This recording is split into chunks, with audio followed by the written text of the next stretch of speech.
Hello बच्चों, आज हम सभी इस वीडियो में ऑफिशियल मॉडल सेट जो 2022 में जो बच्चे मैट्रिक का एग्जाम देने वाले हैं वो मैथमेटिक्स का जो सेट है उसमें का जो लघु उत्तरीय प्रश्न है जिसमें आपको दिया गया है कि 1 से 30 तक के प्रश्नों को में 15 प्रश्नों का उत्तर देना है आपको। ठीक है, तो इस वीडियो में हम प्रश्न संख्या 1 से लेकर 5 तक के सॉल्यूशन हम देखेंगे और फिर अगले वीडियो में हम 6 से आगे हम बढ़ेंगे। ठीक है, तो इसमें सबसे पहला सवाल ये है कि यदि n एक विषम पूर्णांक है तो दर्शाइए कि n स्क्वायर माइनस 1 8 से विभाज्य है। ठीक है, यानी आपको कहना ये है कि n एक विषम पूर्णांक है और दर्शाना है आपको कि n स्क्वायर माइनस 1 जो है वो 8 से विभाज्य है। तो आप सभी को पता है कि जो n एक अगर विषम संख्या है तो सीधी सी बात है कि वो 2 से पूरी पूरी विभाजित ना होगी। इसका मतलब कि जो विषम संख्या होगी वो 1, 3, 5, 7, 9, 11, 13, 15, 17, 18, 17, 19, 18 नहीं होगा क्योंकि वो सम संख्या है। ठीक है, तो इस तरह से आप 2 से 9 विभाजित होने वाली संख्याओं को आप विषम संख्या कह सकते हो। ठीक है, अब आपको बताना यह है कि n स्क्वायर माइनस 1 जो है ये 8 से विभाज्य है, ये आपको सिद्ध करना है। ठीक है, तो देखो अगर n बराबर 1 हम विषम संख्या लेते हैं तो n स्क्वायर माइनस 1 जो दिया गया है इसमें n की जगह पर 1 रखो।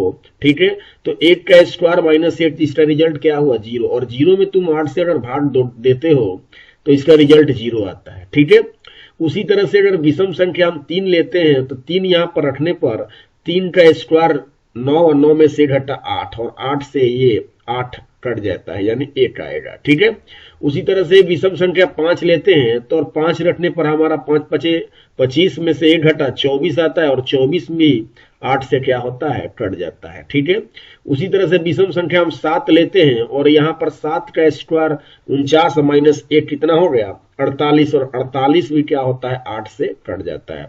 इसका मतलब ये है कि जितनी भी हम विषम संख्याएं लेते हैं उसका जो रिजल्ट निकलता है n स्क्वायर माइनस 1 पे वो संख्या जो आती है वो 8 से पूरी पूरी विभाजित होती है।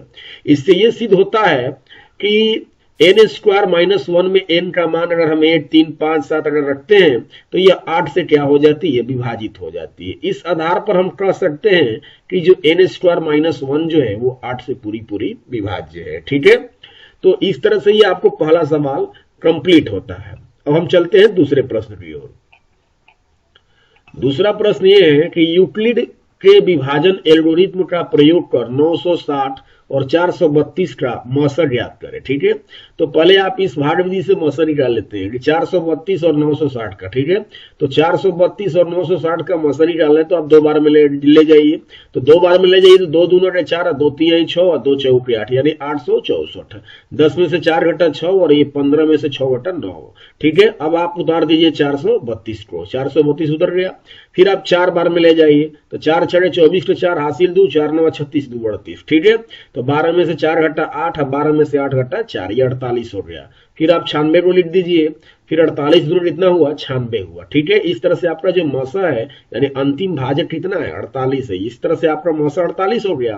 अब इसको थोड़ा सा इस तरीके से लिख देना है आपको कि 960 ठीक है बराबर लिखना है 432 गुने 2, शेषफल कितना है 96, तो 960 बराबर 432 गुने 2 प्लस 96। ठीक है, उसी तरह से यहाँ आ जाइए तो यहाँ पर आप देखिए कि भाज्य बराबर भाजक गुणे भागफल प्लस शेष का जो वो फॉर्मूला जो आप जानते हैं उस फॉर्मूले पर बैठा दीजिए। 432 बराबर 96 गुणे 4 प्लस कितना हो जाएगा 48 हो जाएगा। ठीक है, उसी तरह से यहाँ पर आप देखिए तो शेष यहाँ पर 0 बचा हुआ है। ठीक है, तो आप लिखेंगे 96 बराबर 48 गुणे 2 प्लस 0, तो अंतिम भाजक इसमें कितना है 48 है।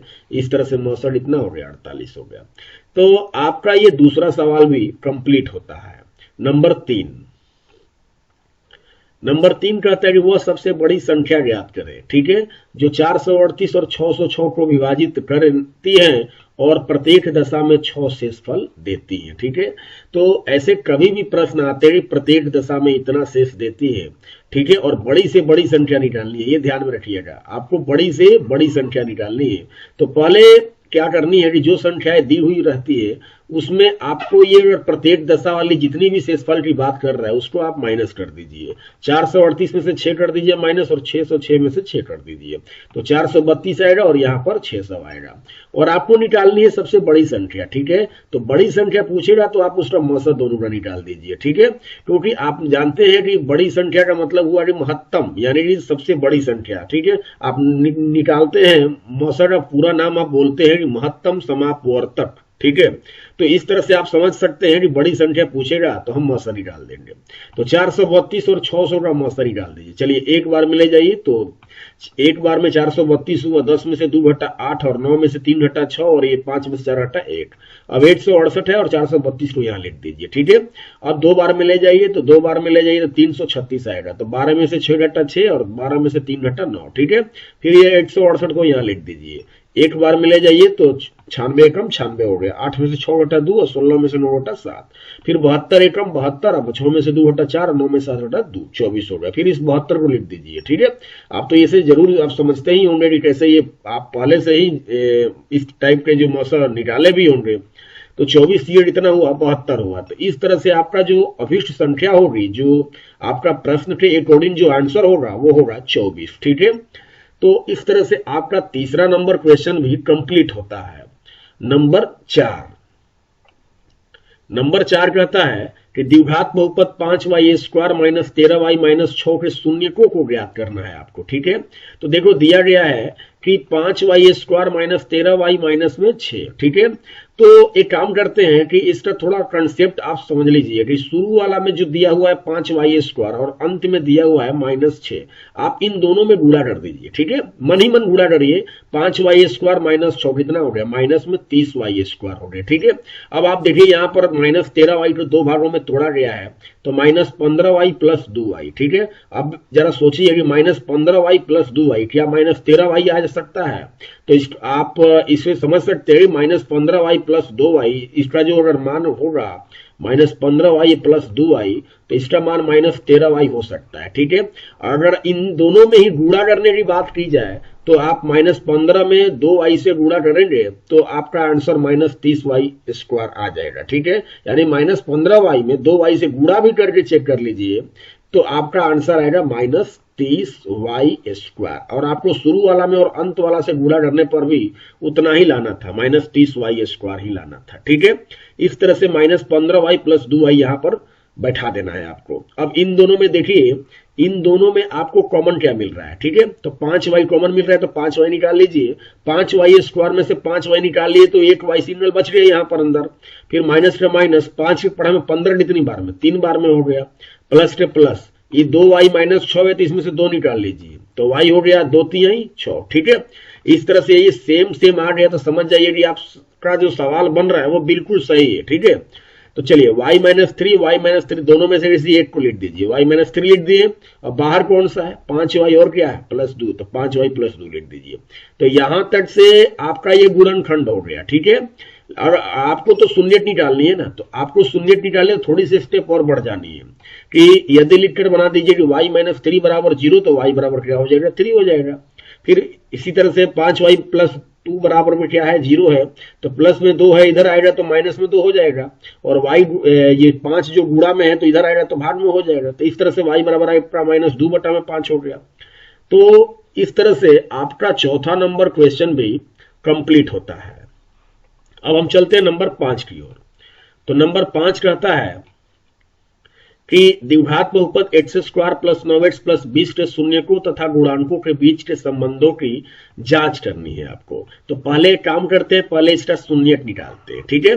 पहले हम इसका शून्यक निकालेंगे। देखिए x² + 9x + 20, आप शुरू में और अंत वाला से, यानी x² में और 20 ले गुणा करिए तो 20x² आ गया। अब 9x को ऐसे तोड़े कि जोड़ने पर तो 9x भी आ जाए, गुणा करने पर 20x² भी आ जाए, तो आप कहेंगे भैया 5x और प्लस 4x हो जाएगा।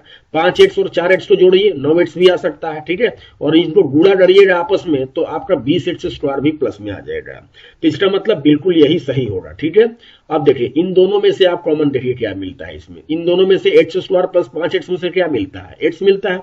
एक्स कॉमन ले लीजिए, डबल एक्स से एक्स बाहर आ गया तो एक एक्स अंदर रहेगा, अब 5x में से एक्स बाहर है तो 5 अंदर रहेगा।